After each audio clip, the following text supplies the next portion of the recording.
Good morning, good morning, good morning as always. Happy Friday, April 9th, 2021. Welcome to Morning Joey. I'm your host, Joey Molinaro. Thanks so much for waking up with me. Big show today. I told you yesterday, big show, big guest, highly requested. People ask me about him all the time. We're tied together forever, in my opinion. Frank Caliendo, the man. I don't want to say myth because I don't like that saying, and he's not a myth, he's real. So the man and the legend, he is a legend. Frank Caliendo, coming up at about 9:20. I go out to McCordsville, Tim's Bakery, for Glazing. This week's Glazing 5. Tim's Bakery, it's small. It's up and coming. It's not one of your big, Apple, Netflix. So I go out there for that. Really good donuts. That's coming up here in a little bit. But thank you for waking up with me as always. Let's have a great day. We're getting ready to head into the weekend. Masters weekend. Everybody's excited. Cubs won yesterday. Feeling good. If you missed my conversation with Ian Happ from Wednesday, you can check it out on this channel, youtube.com/c/cupofjoey. We continue to grow. We're nearing 4,000 subscribers. We're going to hit it hopefully by the end of the weekend. And that's all on you. I appreciate it. I'm here every day. I'm here every day for you. I make a point to be here every single day for you because I love to do it as well. 9 to 10 a.m., live every single day. Videos, content daily on that channel. For those watching on YouTube, make sure you subscribe. For those not watching on YouTube, you have to bounce out on Twitter. That's okay. I understand. Go back and watch it again or watch the rest of the show on YouTube, youtube.com/c/cupofjoey. Subscribe below. Got the morning burps. That's all right. Just had some Trolley sour gummy worms for breakfast. That's how we do it. All right. I have coffee and I have sour gummy worms. Maybe throw a Hershey's in there, and then I go work out, and I'm feeling good. All right. So I haven't been drinking for 2 weeks. I haven't had a drink for 2 weeks. So I'm feeling thinner. I'm feeling good. Look at my arms, man. My arms look good. This shirt below, energy, effort, intensity. Coach Burns, he preaches it all the time. The 3 E's. You can get yours as well. It's in the description below. You got that. You got the Cup of Joey mug. You got the Cup of Joey dad hat. You got the Juju One Last Ride t-shirt. Mark Madden hates it. That means you should love it and you should get it all below. So when you're subscribing, go get yourself some merch as well. I will thank you for it at another time. Send me a screenshot. Send me a DM. I respond to most of my DMs, the good ones, even the bad ones sometimes, but the good ones, I respond. I like to interact with you guys. That's what it's all about. All right. Hey, Mark Madden, this is what it's all about. All right. I like to interact with you guys. So send me a screenshot of your order. Send me a screenshot of the merch that came in. I'll repost it. I'll give you a shout out, all that good stuff. So let's hop into it. David says, good morning, David. I'm slipping Saban into my vocab. Yeah, we talk more about that. Me and Frank talk about that coming up here in about 15 minutes about, how these people that you do impressions of kind of become a part of you in a way. So it's real fun. You're gonna really enjoy that conversation. 40 minutes of Frank Caliendo on a Friday. You kidding me? Let's fucking go. DMX, man, this is crazy. DMX. I woke up. When you wake up in the middle of the night, you either have to pee or you just kind of like, your fucking dog wakes you up or something, and it's like 1 a.m. and you're kind of out of it. I checked my phone, and I see a bunch of tweets about DMX and that he had passed, and I was like, damn. I put on a little Rough Riders anthem and woke my wife up, and then, I fell asleep back to that. I didn't do that. But in my head, I did that. And I was like, damn, DMX, dude, that sucks, Hype is all can get. But then I check and I wake up this morning and I was doing prep for the show, and his manager came out and said it's false. That's not true. He is still alive. They're not out of the water yet. It's still, he's still struggling. But he's not dead, contrary to what Twitter was saying. So, again, can't believe everything on there that you see or that you read.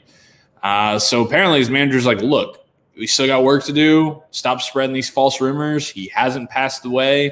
So, I don't really know. I mean, as I checked, like I said, like 30 minutes before I went live on here, that's the last I saw from the manager. At 1 a.m., I had a few people that I saw, friends and different people that I follow who were tweeting pictures of him saying, rest in peace, DMX. So, I'm going to take the manager's word here, and I'm going to say, hey, he's alive.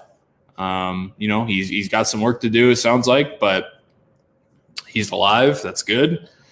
DMX, man, he's just one of those guys that you throw on. You know, you could throw any generation. You could throw some DMX on at a party, and even if they've never heard of him before, you know, or they're not familiar, they're not big fans, whatever. You throw them on, it's going to get the people going.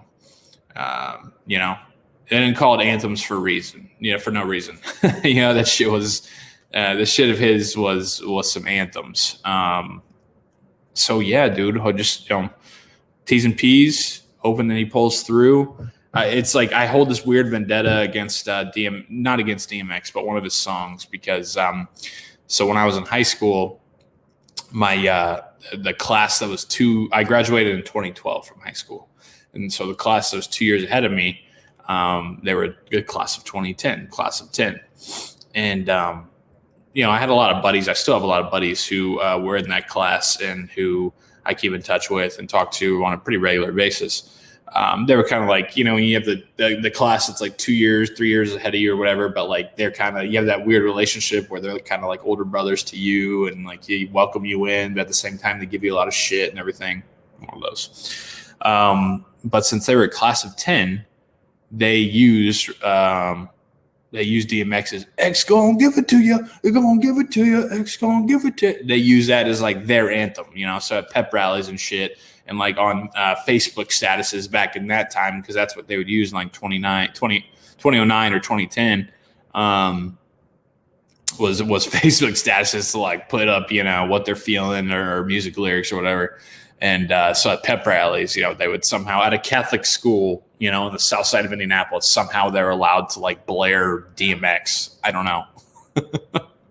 Just a bunch of Catholic school white kids, you know, blaring DMX, you know. But that's what I'm saying, is that it's like, it doesn't matter who it was. You hear that, you're going to be going crazy and bobbing your head and getting into it. But I always hated that song. I had it from like 2008, 2009 to like 2015, where I was finally like, all right, you know what? I've forgiven. I haven't forgotten, but I've forgiven. So I'm sure that was like probably a bunch of class of 2010s around the country. You know, X gonna give it to you. They gonna give it to you. X gonna give it to you. So hoping for the best for DMX, dude. You know, stop, drop, open up shop. What else? And like Mike, remember when Calvin Cambridge and Tracy, what's his name? They're riding in the car and they're playing DMX. They're playing "Y'all Gonna Make Me Lose My Mind Up in Here, Up in Here," and the fucking famous dance move that Lil Bow Wow's doing. He does that in the front seat. I always pull that out, man. You know, if you're at a wedding or dance or whatever, you need a move to go to. Just give a little. People be like Mike, and you're like, yep, all right, we're good. Now we're in. Yeah, man. So hoping for the best for DMX. It's scary. That really, really sucks. Fucking Prince, what's his name? Prince Philip died. Woke up to him. Yeah, Duke of Edinburgh. He was a really shitty guy, though, wasn't he? But like he wasn't like well received. He had people that were not fans of his. Okay, I mean, so he did. He did.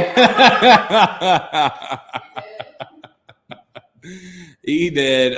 No, but I mean, you know, rest in peace, so to speak, ill of the dead. But 99, you know, that picture that was going around, that was a meme. It was like, okay, yeah, he probably should have been dead a long time ago. But yeah, so he's dead. You know, DMX is holding on. You know, they always have that weird thing that says it comes in threes. You know. You know, so I hope that it's not with DMX, but you know, my mom always said, because I remember in 2009, Michael Jackson died, and then Billy Mays died, and then Farrah Fawcett died, all within like a week of each other.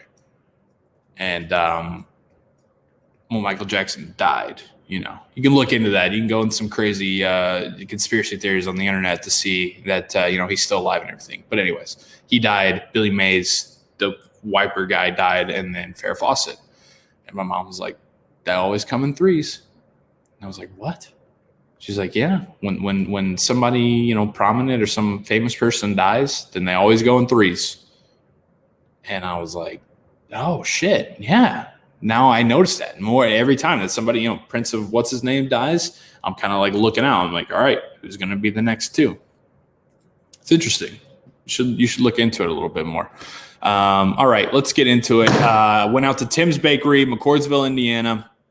I explained some in the Glazing 5. I really enjoyed it. It's like the classic donut hole hole type of spot, and it's just like your neighborhood donut shop. You go in there, they're friendly, they helped you out, and they had some indoor seating that was going on, so some older folks were eating donuts and sitting in there, and it was a good environment. So Tim's Bakery, this week's Glazing 5. All right, we do it every Friday. It's the Glazing 5 out at Tim's Bakery in McCordsville, Indiana. So you keep going a little bit east past Lawrence, and you hit McCordsville. And this place is awesome. It is a absolute hole in the wall of hole in the walls, a donut hole in the wall. Got happy with me. Hey, say hi, buddy. Got happy with me. Still trying to figure out the camera situation. Might just have to hold it like this for a little bit.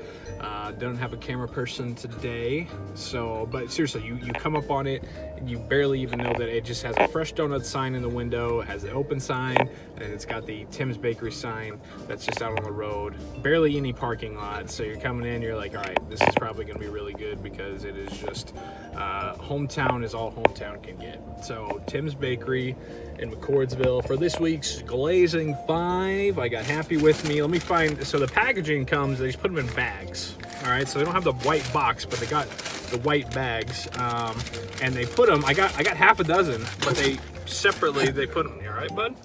Okay. All right. Okay. Don't throw up on me, huh?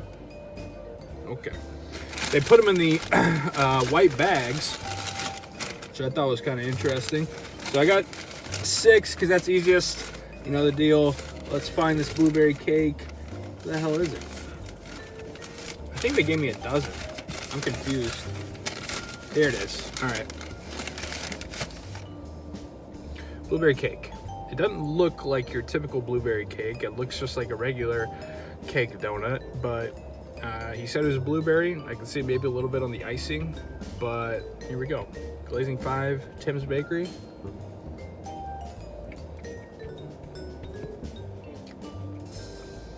Let me see in there. Not a lot of blueberry.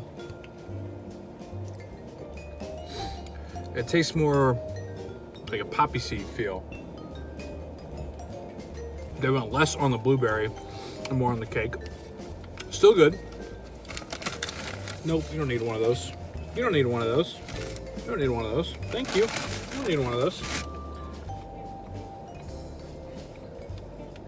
The more it didn't explode with blueberry. It doesn't scream blueberry right when you bite into it, but the more you eat it, the more you chew, you get more of the blueberry.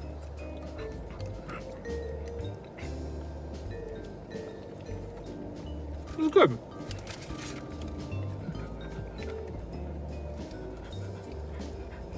Trusty chocolate milk. Happy's about to throw up.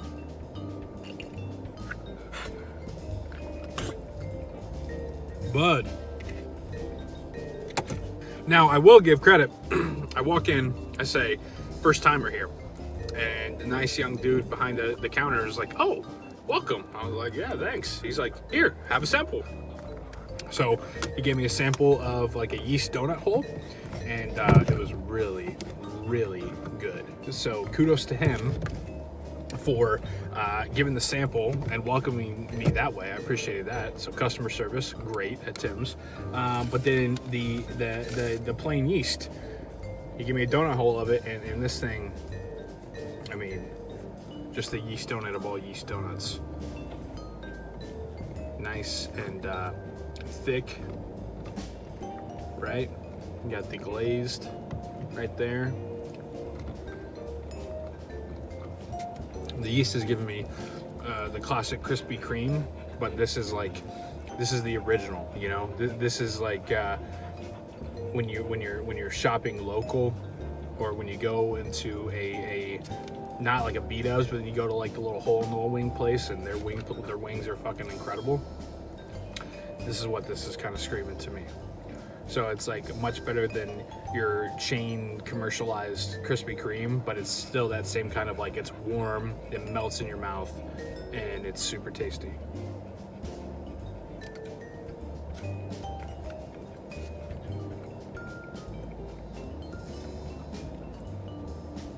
You could easily down a half a dozen of these and not even know it because they're so easy to eat. Sounds a good yeast donut. Oh, that's good. Thanks, Happy. You doing all right, Happy? You doing all right, Bubba boy? He's my good Happy boy. My co-star. Yeah, get some of that. Yeah. Oh, not the ear. Okay. Had the blueberry, had the yeast, and everybody tells me about this tiger tail here. And it is so warm and fresh that it's coming apart as I pull it out, so you know that that's good. Here's a tiger tail, famous at Tim's Bakery. One of those half kind of chocolate, half regular yeast joints. Feels soft, feels fresh.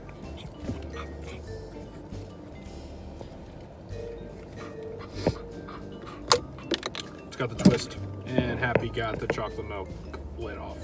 There we go. You feel good about that, bud? Yeah, nice. I have to drink out of that now.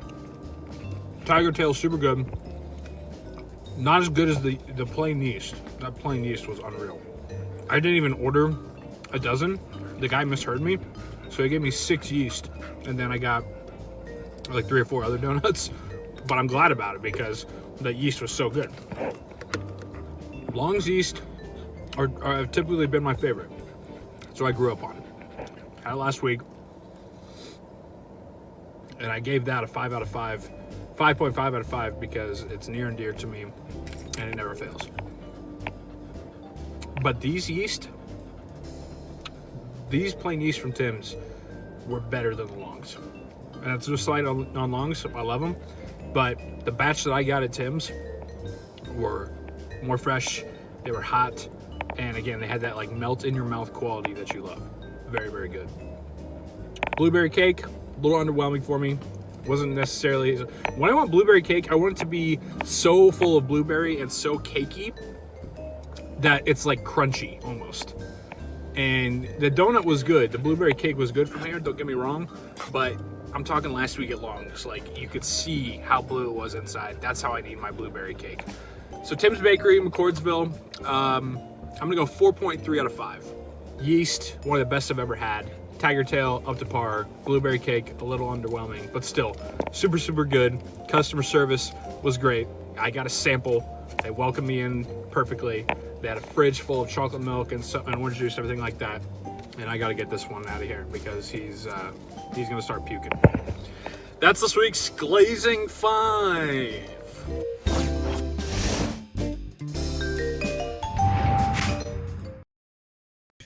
Yeah, so Tim's, really enjoyed it. Really, really good. That yeast, I'm telling you, it was, melt in your mouth good. You got to be careful when you're going out there because, like I said, it's you're driving up on it and it's right on the corner, and there's just this tall little sign that says Tim's Bakery. But other than that, if you miss that sign, you're missing it. And that's no slight on them. It's just they're a bakery, a donut shop that is true to form. They keep it small. They do what they do. They kill it.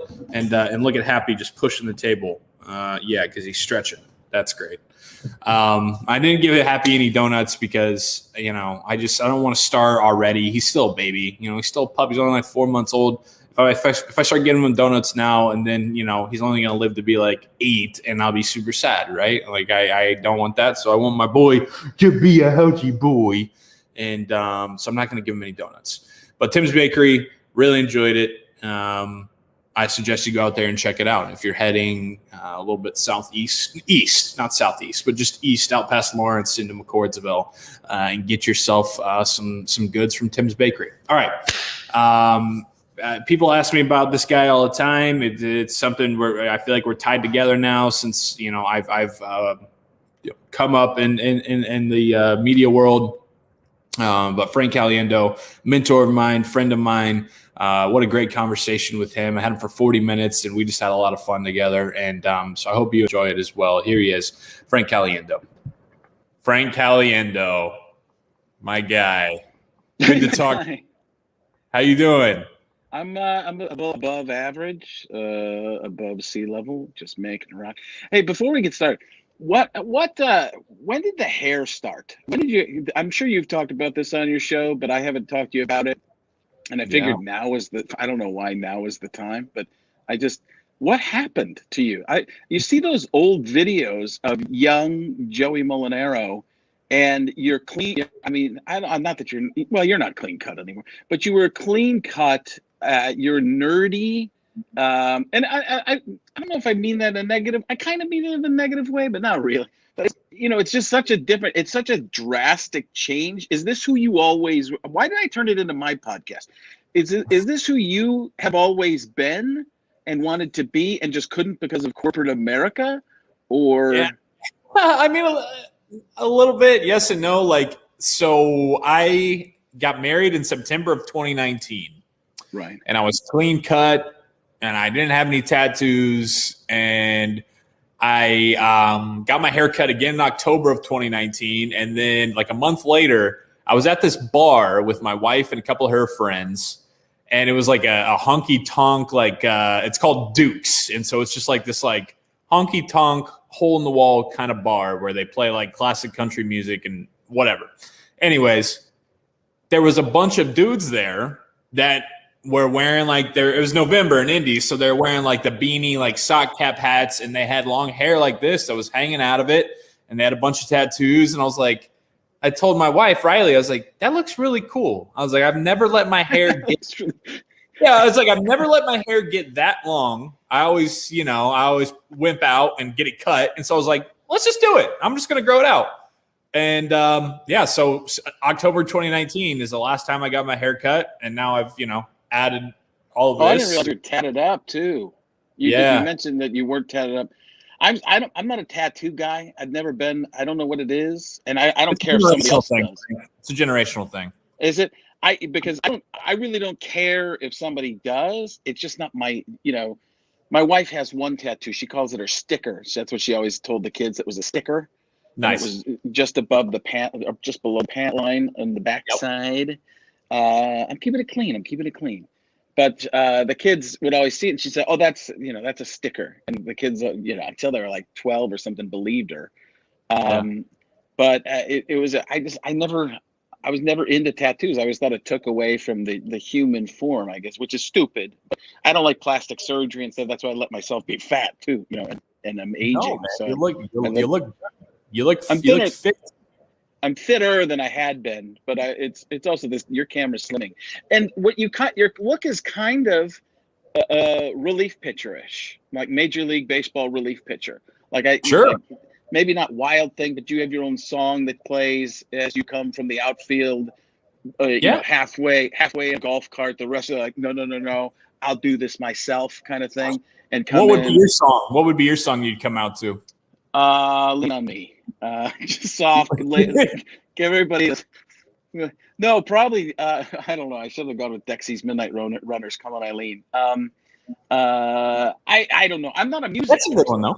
That's a good one. Yeah. It's all.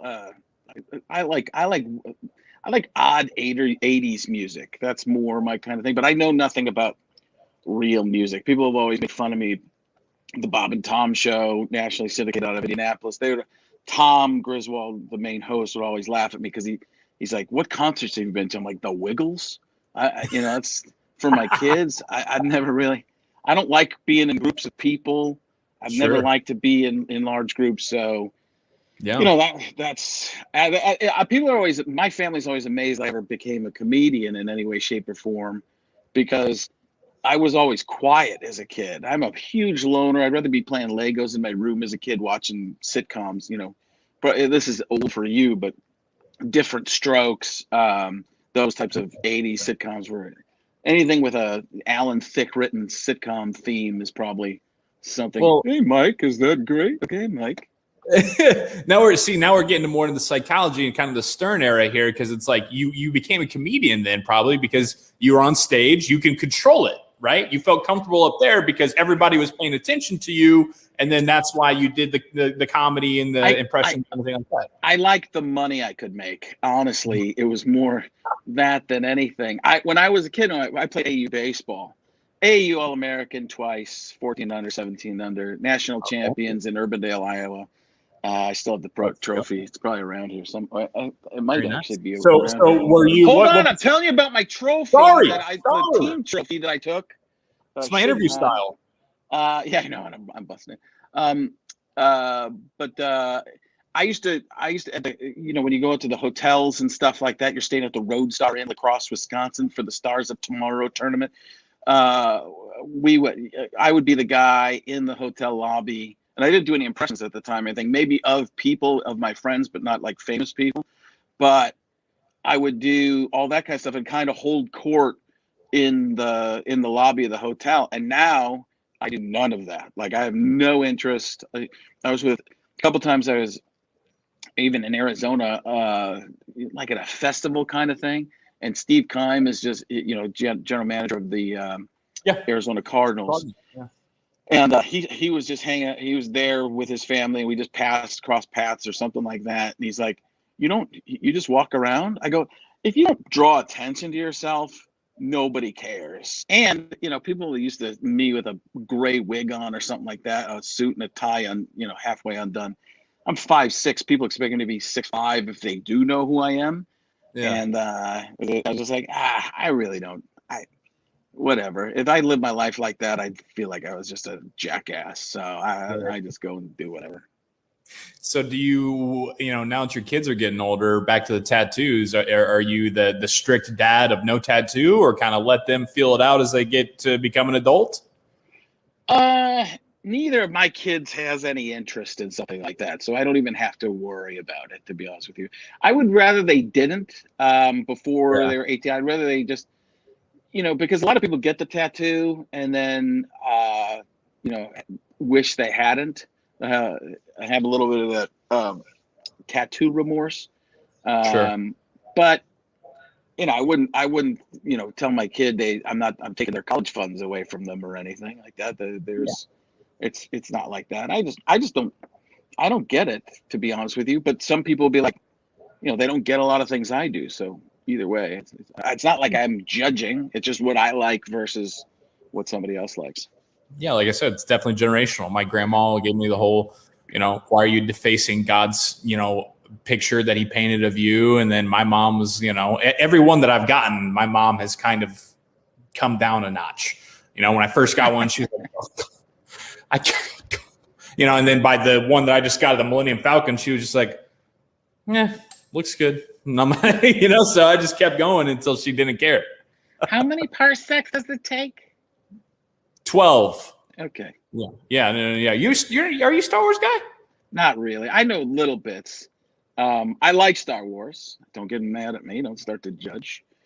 But I'm more of a Marvel guy, and a lot of it has to do with just it used to be with my son that we used to go to the movies together. We used to go to iPic theaters, and it would be special. Anytime a Marvel movie came out, he couldn't wait. And then he got old enough where his friends were more important than me. But then my daughter broke her elbow, and when she broke her elbow, she was a gymnast. She got into the MCU after watching Guardians of the Galaxy, and now she's a savant with a trivia savant, and she's gotten to meet Chris Evans, Chris Hemsworth. Mm-hmm. Who else she got? Some handsome guys. Some good yeah. Josh Brolin, who used me as inspiration for the movie W. Yeah, he and Oliver Stone watched me do the George W. Yeah. And then it ended up where it was funny because when we met Josh Brolin, he was with Chris Evans, and Brolin's like, this guy is responsible for one of my roles in a movie, and Chris Evans is like, what movie? And or what role? And I was like, Thanos. He's like, what? Come on.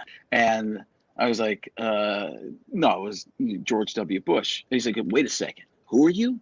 And I go, Frank Caliendo. He's like, oh my God. And he starts quoting things from the Mad, because Chris Evans is a massive Patriots fan. Yeah, huge Patriots fan.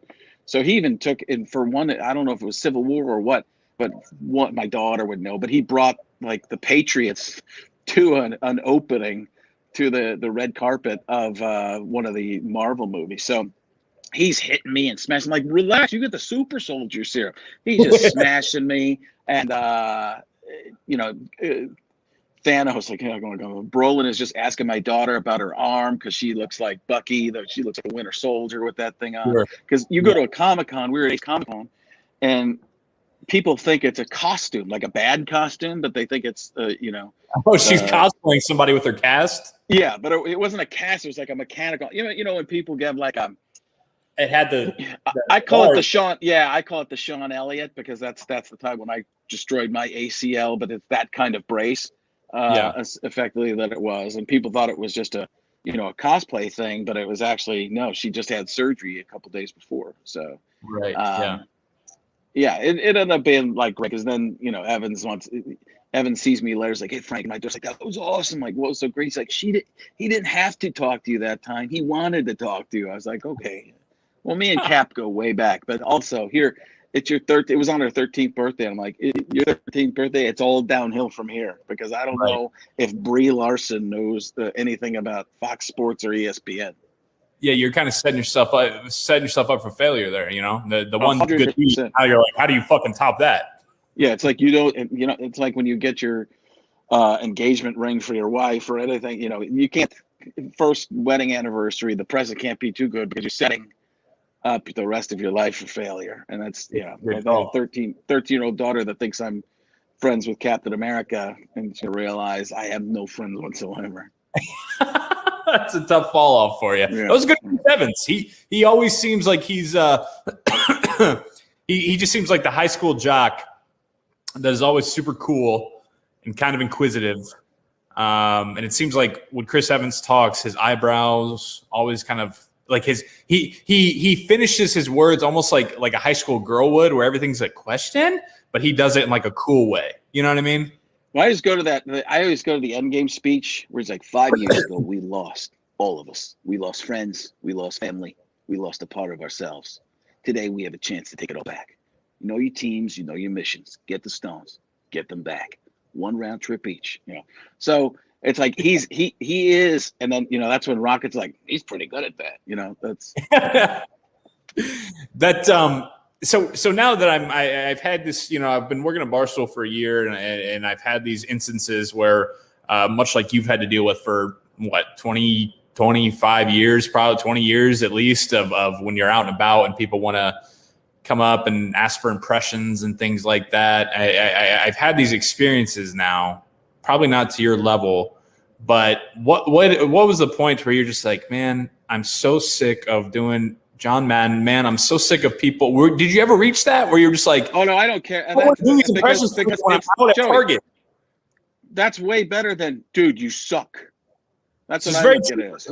I can't complain, but it's just like, I've had times, they message me later, like I've told the story, and they're like, hey man, next time I ask you to do an impression, just do an impression. I'm like, dude, I was just at a restaurant. Yeah, how much did you pay for that ticket? I even had after shows. I used to do like the meet and greet after shows and sign things for people I didn't even sell stuff. I would just do it and sign stuff for people for free. I did sell stuff at times, but part of the reason was just to get out there and just be able to, you didn't have to buy an autograph or something. You didn't have to buy something. I just signed stuff for people. But people would be like, how come you're not doing impressions and voices now? I go, because this is the real me. This is, they're like, I like it when you do impressions better. I was like, well, but this is... But that's the show. This is actually who I am. So I'm sorry, but this is how God made me. That's what Joey's grandma said. I didn't have anything. I'm like, I don't want to put on the show right now. If I got to meet, let's say a situation where you meet the guy I'd love to meet. One of my favorites is Robert Downey Jr. If I get, I'm starting to do it, and wasn't really trying, but it just started to happen.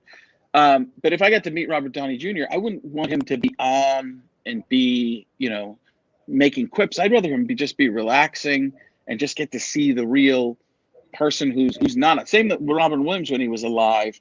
He was one of my favorites. It would have been like, that's who I want to just have a conversation and not be doing bits, but like this, like, going back and forth with people talking for real, to me is always better than, people putting on the show, because everybody gets to see the show all the time.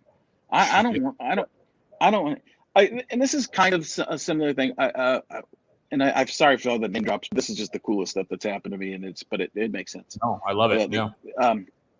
Well, you're gonna have to love it because it's because you're here. You're gonna tell it. The first Marvel Cinematic Universe person we met was at Ace Comic-Con in Phoenix, and it was Tom Hiddleston, Loki, and he does a bunch of impressions too. And he was he does impressions of. It was so funny because I was like talking to him about impressions for a little bit, and he's fantastic. He's one of the best I've ever seen, honestly. Who's probably not known for it, but he's like, and yes, I do impressions of people I work with in film. And I was like, oh, well, I do impressions of people I've seen in films. So, and he wasn't trying to be a jerk or anything, but I was just like, oh my God. So we're talking about Anthony Hopkins, and I'm like, whoever holds this hammer, if he be worthy, shall possess the power of Thor. He's like, yeah, but he's like, yes, I know him as Tony. He's like, no, he's just like, hey, I'm Tony. How you doing? So it was really funny to see. But that's the moment where, oh, that's who the guy is behind the scenes. Hiddleston gets to hang out with the guy behind the scenes. I just know him from the movie roles. Right. So that's the kind of stuff that I really like, and that's why I think, hey, when you get to see the actual me, and if you're disappointed, I'm sorry, this is all it is.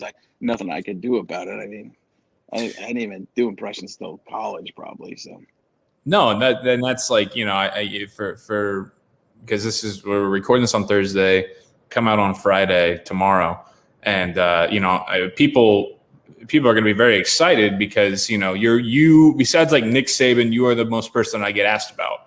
When are you going to even though we have collabed and we have done stuff together, a year ago, when are you going to do some Frank Caliendo? What do you, Frank Caliendo? Do you look up to Frank Caliendo? And it's like, every time I'm like, yes, absolutely. Well, wait, it'll get, I'll let you go to the story on your own podcast in a second, but it gets worse because anytime there's as I don't even enjoy doing impressions as much anymore. I'd rather work on my acting and get that side of it down. Because what happens with impressions, I've told you about this before behind the scenes. I like the party trick. People start to just look for the party trick. And I've talked to Ross Marquand about this, who's incredible as well.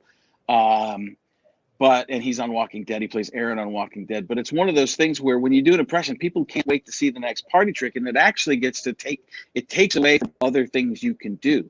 And you do a really great job of doing those other character things. I just pigeonholed myself so much with impressions and sports impressions.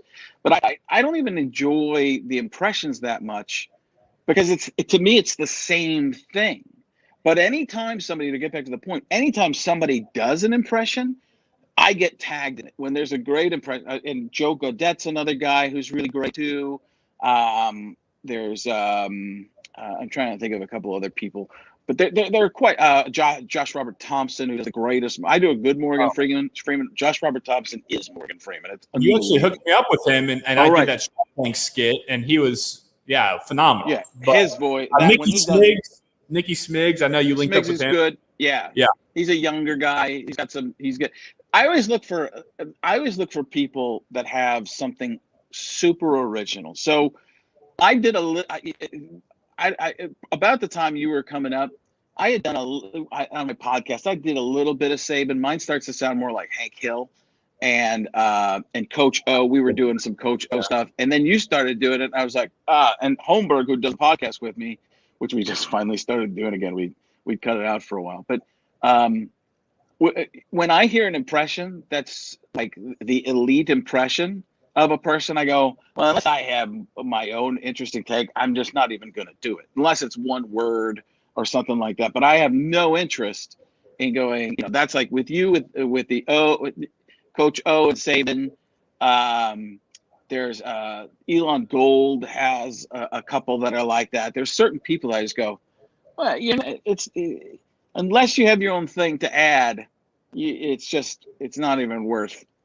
I'm not going to do a bit about the same kind of person. So, no, but I think that you and something that I've always appreciated about you and Dane and Carvey too, obviously, SNL and another really good impressionist, obviously. But both of you guys have, in different ways, made it to where I'm like, look, even if we're not talking about it, doing an impression, I'm like, it's more fun to become a caricature. It's more fun to get outlandish with it and be more of a parody of that person rather than just being spot on identical. Because then you can have more fun with it. Then you can run with the character more. It's having the take. Once you have the take and the point of view of the person, you make it and you blow it up a little bit and you create with it, as opposed to recreating, which is just saying lines from saying lines that they've already said. So that was the knock on impressions, why impressionism, died in the vaudevillian style. But people were just doing lines from movies. And when you do that and you want to take on the person, you have to do jokey jokes. So you have to do a setup and punchline, and that stuff doesn't work. Having the take and the point of view allows you to create something fun with it and then be conversational as well. Right. How do you, because this is something that I try to think about more and more. How do you, because you have your go-tos and you have so many people that you impersonate and do so well, obviously. But how do you, go about kind of your search process of like, oh, you know what, that could be a good person that I could do and turn into a character and impersonate. Maybe somebody who 5 years ago wasn't relevant or wasn't around, whether it be an NFL person or an entertainer or whatever it is, and then you say, I think that would work. So first of all, it's funny the terminology you use, because I don't even like the word impersonate. I like impression, do impression of, because impersonate to me means what we were just, it's just a snooty, stupid thing. But when somebody says impersonation, I'm thinking of the guy in Vegas who does the Cher impression or the Michael Jackson impersonator. And that's just somebody trying to get you to believe they're that person. Gotcha. But how do I choose the people? To me, if it's a sports person, do they do something other than just sports? When Barkley's doing, are you my five? It's the $5 boxer, rocks. That I saw Barkley doing karaoke in Tahoe years ago, and nothing beats watching him going, because it's thriller night, those zombies gonna eat you. True things are always, real things are always better. But if are they a personality outside of sports? That's and I was just only really worried about sports ones for a while. But are enough people going to know who it is? That's always something now. That's why I've always been so surprised with my Saban, and I want you to finish, but it's like that seems so niche to me, but it you know what I mean. But so many people seem to know, so it's like sometimes you just don't know what's going to work and what's not. It is and it isn't. I mean, it's so big, it's niche, but it's not in this. College football is number 2, I think, in audience, and it's really huge in the South, obviously, and anywhere where you have a good football program or program, as you might say, as Nick Saban. But what were you with well, enough people know him, and then. Well, I'll tell you what's I'll get there in a second. But what's even funny is I've listened to Saban, and I don't know if he quit saying it or if he never really said it and you just made it. He doesn't really say program.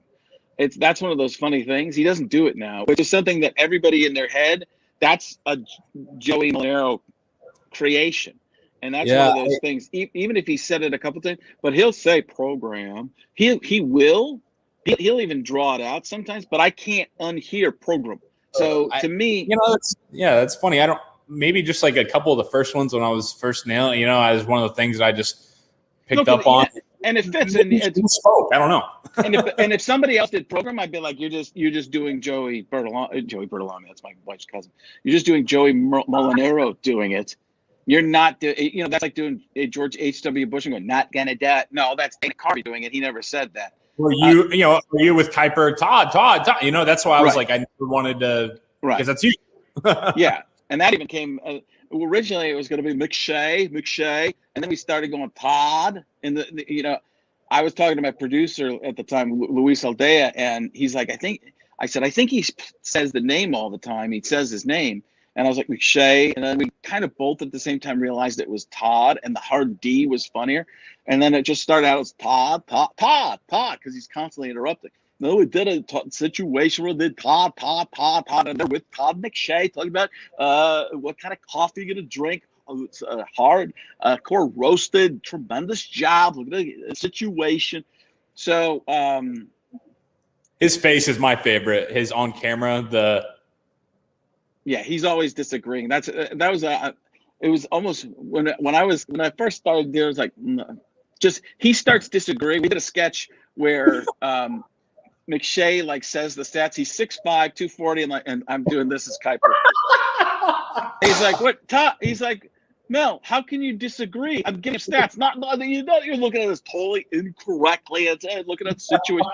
Did I ever tell you about the time Kuiper called me? So after I did the first Mel Kiper Jr. impression on, it was on during the draft, he calls me. He's like, Frank, people thought I didn't like it. I loved the entire Kuiper family sitting around watching you do an impression of me. And by the way, I'm on my way to Vegas. You ever been to Las Vegas? Never been to Las Vegas. You go to any shows? You ever see a blue man group? Are they actually blue people? Talking about tremendous situation, high risk, low reward. Got the toilet paper rolls going. I heard about that. They're working on the ductwork, spinning around, making the sound kind of like a vacuum hose without the vacuum cleaner. I'm just not really sure if that's what it's all about, Frank. They gamble in Vegas. They're still gambling there. I don't even know. Are you at this point? Are you just like holding the phone away and just letting him go, or what's going on? Yeah. Just let it. It's because he's. Have you met him yet? No. So he's not that. He's not that guy at all. He's like reverse Superman Clark Kent. When he takes the glasses off, he's the sweetest, nicest guy. He's like, oh, tremendous show, Frank. He's got the most beautiful wife, I'm talking like my track, beautiful wife, beautiful daughter. There and I go, Mel, this isn't, I never get who's that guy on TV, and his wife goes, I know. like he just changes when he's on TV. And I don't think I think it's just, he's just so serious about his work. Sure. And he takes it, he takes it so seriously that he like takes offense when you don't think the same things he does in some ways, and he gets combative. But it works. I mean, it's worked for him. But I don't think he's doing it on purpose and putting on a show. I think that's just who he becomes when he's on there. But there isn't a sweeter, nicer person than Mel Kiper Jr., and you would never guess that from watching him on television. That's what I've heard. I'd love to chat with him. I'd just be laughing the whole time. Rich Eisen, mutual, I would say friend, media friend of mine, friend of yours. We've been on his show together last year. Do you have an impression of Rich Eisen? Have you tried one? I've messed around with it. It's tough. Because he's there's stuff to do with him because he's a little sing-songy. He's like, hi, I'm Rich Eisen. He's got that, I'm Rich Eisen, and he's got that up and down. But then, but he's kind of like a quintessential host. And he changes a lot. So he's not, anytime I've ever done a show, he's just, oh, thanks for doing this, man. Thanks for doing this, Frank. Like 100,000 times. You're like, what are you planning? What are you going to do? He's an overthinker. Yeah, he's an overthinker. 100%. But he's super, he's super nice, but he changes. I shouldn't say changes, but he's malleable with the situation. He's not like a Chris Berman who's always doing the same thing. It's say what you will, but nobody circles the wagons like the wagon circler.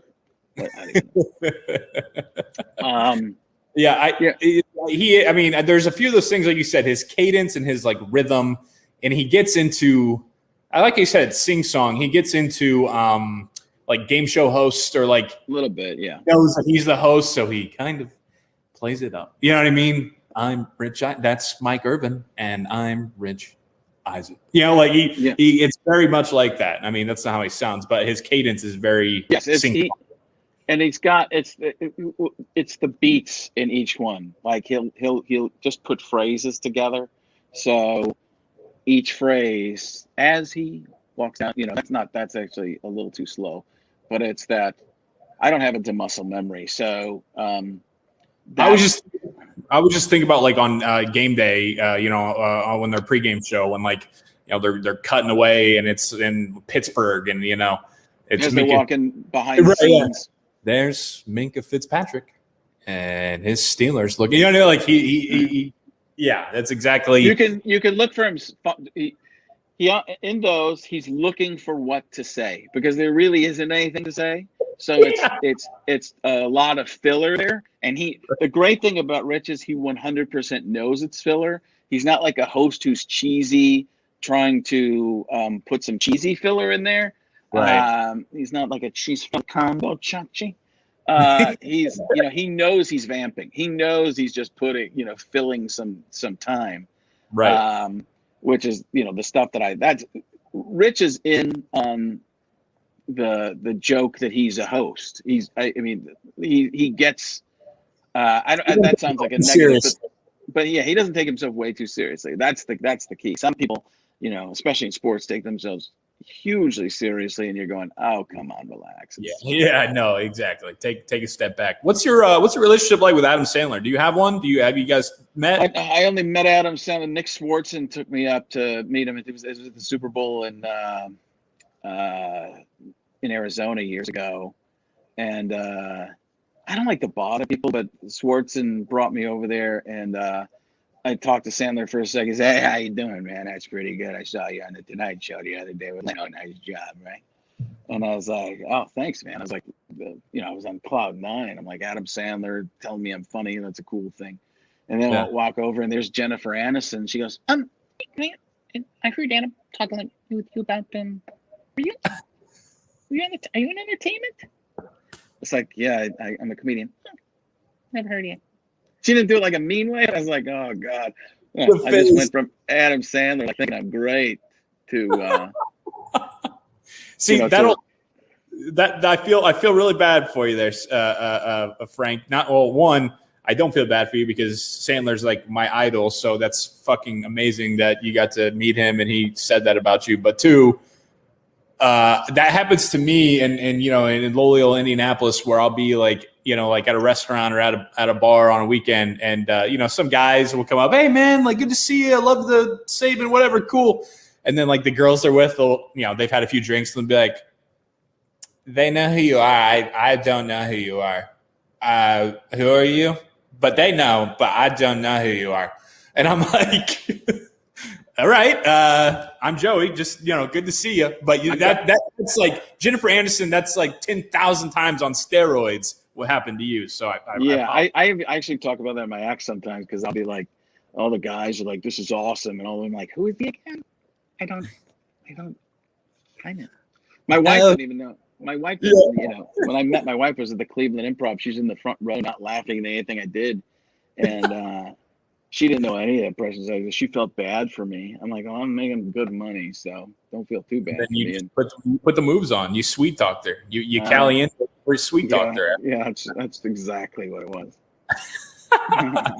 Can we do a little something? I thought about it before you got on, and I thought I don't know how much you do Al Michaels anymore. Do you do Al Michaels anymore? Unbelievable. Do you believe in miracles? Yes. That's basically all I can do, though. Okay. Well, I was thinking it could be a little fun. Could be good for social and everything. Maybe you do a little Michaels. I could slide in as Collinsworth. We could have a little back and forth bullshit. Here we are on a couple, Joey. Unbelievable. What's going on right here? Take a look as I welcome in my partner, Chris Collinsworth.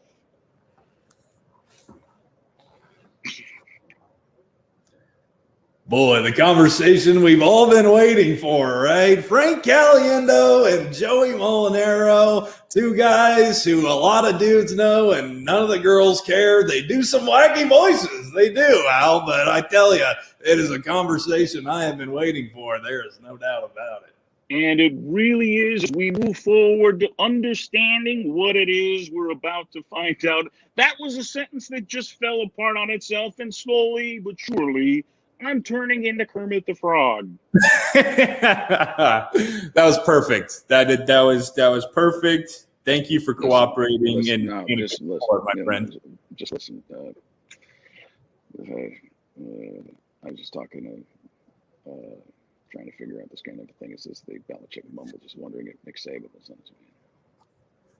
Well, Frank, I've been wanting to tell you that we need to get together. Nick. I'm not Frank right now. I'm Bill. Coach Belichick, I know we did that HBO thing together. You came down. I didn't have time because I was running my football program. I've been Nick, Bill. You want me to call you Bill or you call it Coach Belichick? I think that Coach Belichick's more respectful. Somebody don't call me Coach Saban. Like the media people down here, they call me Nick or they call me Saban. I had their asses thrown out. All right. So I call you Coach Belichick because that's what I like to be called down here. All right. Okay. No, but seriously, that thing that they did, that coach's special, I know it was like a year ago, like 6 months ago. But there's still something there, Frank. I think we could do a little Belichick Saban. I think it would rock people's worlds. I feel like we just kind of did it, you know. You bring up a good point. This is very good. Listen, Joey, you have the opportunities. And when you have an opportunity, you just have to kind of go with it. And if you don't take advantage of it, there's nothing I can really tell you what to do about that. I'm going to bring in my son who talks exactly like me, but has a mullet just like you. We do, man. Yeah, you're making me feel. You started with the hair and you're finishing with the hair. You're making me feel bad. You make me feel like my mom. Every time I'm over, she does the classic. I just find it interesting. It was such a huge transformation. But then again, I'm in the middle. I'm at this point where I wear like Robert Downey Jr. glasses everywhere and full-on velour sweatsuits. It's getting too hot in Arizona, but I'm like, I'm gonna embrace my inner Italian, right? And we're just gonna as you're walking around, they're called sweatshitos. You ever heard of it? Yeah, you're a Molinero, you know what's going on, so I put on my sweatsuit, my glasses, and I go over to McDonald's and just enjoy a Big Mac, maybe get a Happy Meal for the kids. They're about growing it a little bit, but I don't give a shit. You know what I'm talking about? Now you're getting instead of that, let's go get some raviolis down at the Vincentorios. You ever been down there? They do a tremendous job. It's really, really great. They will prepare the food right in front of you, and it's not even something. It's garlic bread. You wouldn't think you could prepare garlic bread in front of somebody, but they do it right there. Put the garlic on. It's amazing. It's incredible, dude. Your Italian guy is like a mix of De Niro and Gruden. Well, it all depends. See, but that's always the problem. Whenever you do an original character, people are like, "Oh, that sounds like you're doing Richard Dreyfuss." It was great. No, I did a teacher character at Mad TV years and years ago, like 75 years ago. But it was, I talk like this, and they're like, "That's Richard Dreyfuss." I was like, no, this is Richard Dreyfuss. But people always hear that. They'll hear those because when we do impressions, I always say, we're magicians, not sorcerers. You don't conjure up an impression. You work at it. It's like a card trick. There's no magic. You're just learning how to do the sleight of hand and holding the card so nobody can see it. Well, that's what you do with your voice. It's a vocal illusion. So when you do that, you fake things. So there's ways to fake things and cheat them that you can kind of sound like the person just enough, as opposed to sounding exactly like them. I mean, how many bad Kermit the Frogs have you heard? I've heard so many Kermit the Frog here, Kermit the Frog here, Kermit the Frog here. But the Jim Henson, you have to sound like what actually Jim Henson actually sounds like. And Kermit the Frog here. It's there's an extra little piece in there. But then again, there's multiple Kermits now. People don't even know the original Kermit anymore. Younger people, so it doesn't even matter, I guess, because the actual Kermit is not even who I see as being Kermit anymore. I mean, that's another thing, and I know you got to go here, but that's another thing about impressions versus sound-alikes. When you do a cartoon character or a Muppet or something like that, or a puppet, you have to do it exactly, because that's the character that the person made up and is using that character voice. When you do an actor's voice, you can have a range of the way the person sounds. So, But also because the they play the triangle, when you're on 60 Minutes or whatever, the triangle of the face that you change the Real Sports thing. I call it the pizza slice. What you do with your face to create, George W. to Donald Trump, and I figured out Jennifer Aniston, for God's sake. I mean, the little Aniston. Yeah. And I crushed that one too. People won't. If you did that without the voice, people would, that's Jennifer Aniston. Yeah. Robin Williams used to be the one that I would freak people out with because that's an amazing thing, right? How do you do it? I don't even know. That's the groom. There's so many of them that they lend themselves to that. And then when you can sell it with the face too, and then the mannerisms, all that stuff helps to make a full impression. Yeah. Yeah, exactly. Frank, man, I can't thank you enough. I know I've been bugging you about getting on and talking, and it's really still. I mean, I know we talk, fairly regularly, but it's still just a shock and a true joy and honor every time we get to talk to you, man. So I appreciate you hanging out for a little bit. The only thing I can say, Joey, is you're welcome. That's all you need. That's all it is. Seriously. Thanks, man. People will be like, "Is he really that much of a jerk?" Yeah, I am. Yeah. I'll talk to you soon. All right. All right. Good. Frank Caliendo, love him. What a guy. Again, just a mentor, and now lucky enough to call him a friend. So anytime that we can do those impression back and forths and just have fun is awesome. So hope you enjoyed that. Hope you have a great weekend. Stay dry if you're in Indy. If you're somewhere else, enjoy the Masters. You're probably going to be sitting inside anyways, enjoying the Masters. This shirt, energy, effort, intensity, Coach Burns, the 3 E's, baby. We're preaching them. We're living them. Energy, effort, intensity. Get it below. If you're watching on YouTube, get this cup below as well. The description, the link for those to buy down there in the description. Subscribe on YouTube. Hopefully hitting 4,000 subscribers by maybe the end of today, and the end of this weekend. So subscribe. We're here every single day during the week, live 9 a.m. to 10 a.m. We got daily videos going up on the channel. So I appreciate you as always. Thanks so much. Have a great weekend, and we'll talk to you Monday live at 9.